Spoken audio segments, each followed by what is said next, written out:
Listen to this. 93rd minute, Chelsea are ahead, the bridge buzzing, everyone just waiting for the whistle, and then, bang! Brentford score off a throw-in. Not a 30-pass move, not even a clever set piece. Just a long chuck into the box, chaos, and the ball ends up in the net. From joy to disbelief in seconds. And look, we all know Cole Palmer is a monster, game changer every time, so I'm not even going to spend a whole section on him today.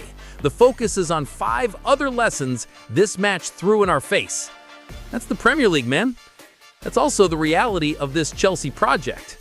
Nights like this feel like tutorials, showing us where the team is exciting and where it's still raw. I've got 5 big lessons from this one, and some of them are brutal. Quick one before we dive in. What did you make of this game? Bad luck, leadership gap, or Maresca's system biting his? Drop your take in the comments. Chelsea have one of the youngest squads around, and sometimes you see the cost. Brentford tried that long throw all game, literally 5 or 6 times, and it felt like we were handling it. Until stoppage time. Then, when focus has to be razor sharp, concentration slipped, boom, goal. This is the kind of detail veteran-heavy sides kill off. With kids, the energy is crazy, the transitions are electric, but those late-game details, they burn you. It's not that the players don't care, it's that managing the last 2 minutes of Premier League chaos is a skill you only earn by living it again and again. Let's flick to some light because João Pedro is ridiculous right now. 2 goals, 3 assists in 4 games. And it's not just the numbers. Against Brentford, he showed why he's so valuable. Dropping into link, spinning out wide, then slipping passes at just the right moment. He looks comfortable everywhere across the front line. What I love is that when the game stretched, he didn't disappear. He wanted the ball, he kept trying things, and he actually changed the rhythm. That's exactly what Chelsea have been missing up front. Someone technical enough to join the build-up, but decisive enough to finish or set up chances. If he keeps going like this, he's not just a good signing, he's one of the most impactful forwards in the league this season. Look, I love Enzo Fernandez as captain. He's class, he's talented, and he cares. But sometimes you feel the gap.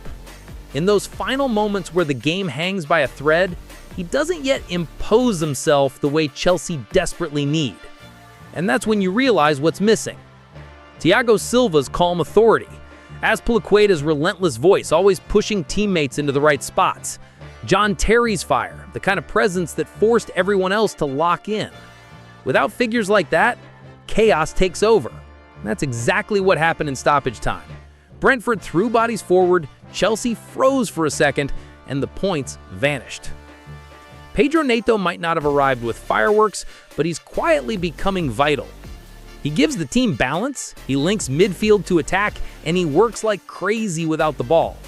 Against Brentford, he was one of the few who kept his composure when the match tilted back and forth. It's not just about flashy plays, it's about making sure Chelsea don't lose their shape.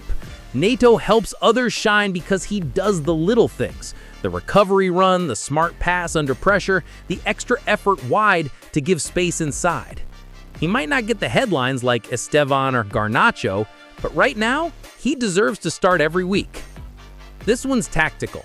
Maresca wants the team brave, pressing high, squeezing the field into half. On paper, it's beautiful. In reality, you need defenders who can flat out win foot races. Brentford targeted that over and over. Balls in behind, isolating Tosin or Chalabo.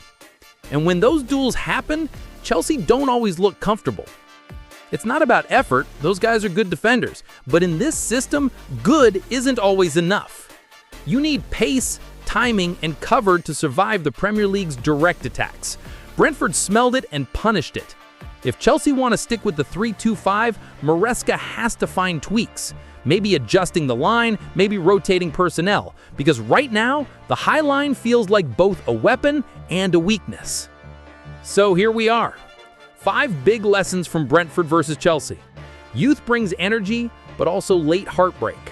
João Pedro is looking like a star in the making. The lack of leadership is still showing in crunch time. Pedro Neto deserves way more respect than he gets. And the high line? Bold, exciting, but dangerous if the players can't match the pace. What sticks is how emotional the whole thing felt. The highs when Chelsea turned it around, the disbelief when the long throw killed it at the end. That's the story of this team right now. One week it's brilliance, the next, it's a reminder of how much growing is still left.